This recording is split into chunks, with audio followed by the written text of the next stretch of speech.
नमस्कार, मी भूषण सोनवणे. वास्तुकार चॅनलमध्ये आपल्या सगळ्यांचं स्वागत आहे. सगळ्यांना माहितीच आहे की वास्तुशास्त्र, ज्योतिषशास्त्र, astrology, tarot card reading Shri Shiv Sarode आणि मोटिवेशनल ट्रेनिंग प्रोग्राममध्ये.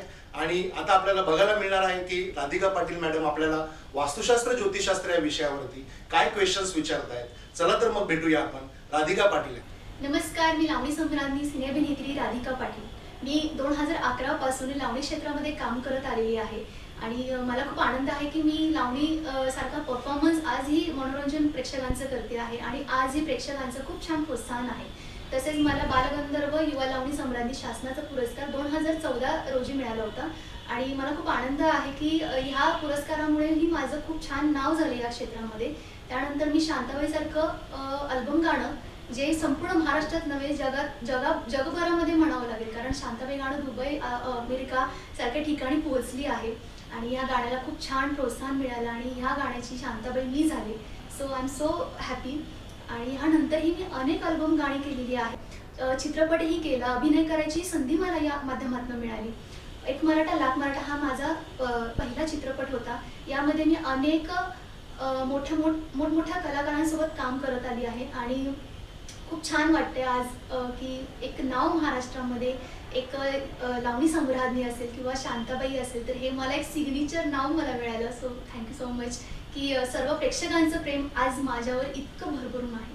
जसं की आपण बघितलं की राधिका मॅडमने आता आपल्याला खूप चांगल्या पद्धतीचा इथे इंटरव्ह्यू दिलेला आहे आणि त्या इंट्रोमध्ये आपल्याला समजलंय की एक्झॅक्ट ते कुठल्या प्रोफाईलमध्ये आणि कशा पद्धतीने वर्कआउट करतात आणि त्यांनी महाराष्ट्रामध्ये कशा पद्धतीने त्यांचं नेम और फेम क्रिएट केलं. आणि आता मॅडम आपल्याला विचारणार आहेत वास्तुशास्त्र, ज्योतिषशास्त्रावरती एक क्वेश्चन, जो आपल्याला त्या माध्यमातून ते नॉलेज लोकांपर्यंत पोहोचवायचं आहे. आणि मी अजून एक गोष्ट इकडे सांगू शकतो की वास्तुकार मानाची पैठणी मी घेऊन येत आहे सर्व महिला एंटरप्रेनर्ससाठी, ज्यांनी आपल्या कार्याची छाप सर्व समाजामध्ये पोहोचवलेली आहे. आणि ही वास्तुकार मानाची पैठणी मी पूर्ण महाराष्ट्रामध्ये करणार आहे. तर तुम्ही आमच्या टीमला आणि मला निश्चित संपर्क करू शकता. चला तर मग आता आपण वळूया पुढच्या कार्यक्रमाकडे. जसं की आपल्याला राधिका पाटील मॅडम विचारणार आहेत वास्तुशास्त्र, ज्योतिषशास्त्र या विषयावरती एक क्वेश्चन.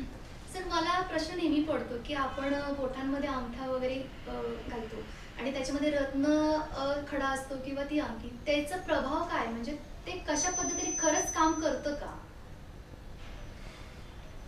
ऍक्च्युली तुम्ही बोलता ते खूप बरोबर आहे मॅडम, कारण बरेच लोकांना रिझल्ट्स बघायला मिळाले, नाही बघायला मिळाले, पण त्याचा जो कन्सेप्ट आहे तो मी इकडे क्लिअर करतो. जेव्हा आपण रत्न घेतो किंवा रत्न वापरतो, एकतर ते रत्न सर्टिफाईड पाहिजे, पहिली गोष्ट. दुसरी गोष्ट, त्याचं इथेंटिकेशन बरोबर पाहिजे, त्यांनी जे सजेस्ट केलेलं आहे ते बरोबर पाहिजे. या सगळ्या गोष्टी जर शास्त्रशुद्ध पद्धतीने जर परफेक्ट असतील आणि तुमचं ॲस्ट्रॉलॉजी कुंडलीशी रिलेटेड ते स्टोन्स जर मॅच होत असतील, तर ते रत्न एकदम चांगल्या पद्धतीने काम करतं. कारण रत्न हे स्पिरिच्युअल नाहीये. मी परत एकदा सांगतो, रत्न हे आध्यात्मिक नाहीये. बरेच लोकांना असं वाटतं की रत्न घातलं म्हणजे माणूस आध्यात्मिक झाला, पण तसं नाहीये. रत्न हे फक्त तुमच्या ओरा लेवलचे जे कलर असतात, ते कलर्स जे इनबॅलेन्स असतात ते बॅलेन्स करण्याचं काम त्या रत्नांच्या माध्यमातून केलं जातं. आणि तेच कन्सेप्ट तो आपण आपले जे कपडे वापरतो एक्सटर्नल फॉर्म मध्ये, ते वेगवेगळ्या कलरचे वापरले तर वेगवेगळे results, some kind of percentage पण मिळत असतात.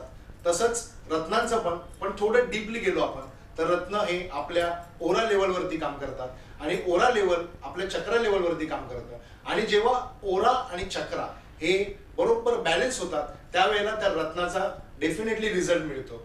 त्यामुळे रत्न परिधान केल्याने रिझल्ट मिळतो मॅडम. फक्त त्याचं कन्सल्टेशन आणि ते मटेरियल प्रॉपर मिळालं पाहिजे, हे त्याचं ऍक्च्युअली आन्सर आहे. क्या बात आहे, मला खरंच आज उत्तर सापडलं. So thank you so much.